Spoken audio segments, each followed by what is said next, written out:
The Senate passed a bipartisan gun control bill in a 65-33 vote late Thursday, setting up one of the most significant pieces of federal gun legislation in decades, the product of weeks of negotiations after a spate of mass shootings, for a possible House vote this week.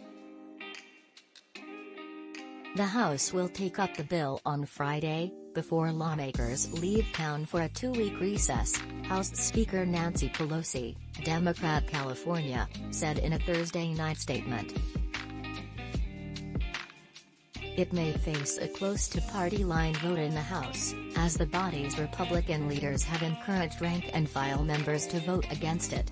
If both houses of Congress pass the legislation, President Joe Biden has indicated he will sign it. The bill would boost federal background check requirements for prospective gun buyers under the age of 21, block gun sales to people convicted of domestic abuse within the last 5 years, and offer funding for states to set up red flag laws, which let judges temporarily take away guns from people that. It would also fund mental health and school safety programs, two key priorities for Republicans.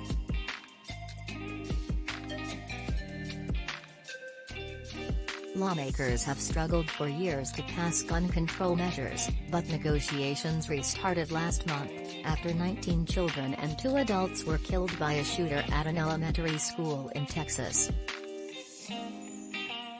A group of 20 senators, 10 Democrats and 10 Republicans, announced a broad framework for a bill less than 2 weeks ago, and following days of tense negotiations, Senate negotiators finally released legislative text earlier this week.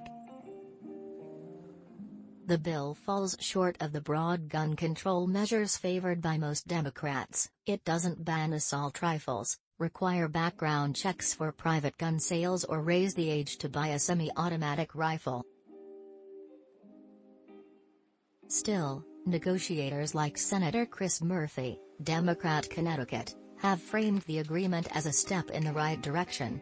The bill passed the Senate just hours after the Supreme Court rolled back state-level gun control rules.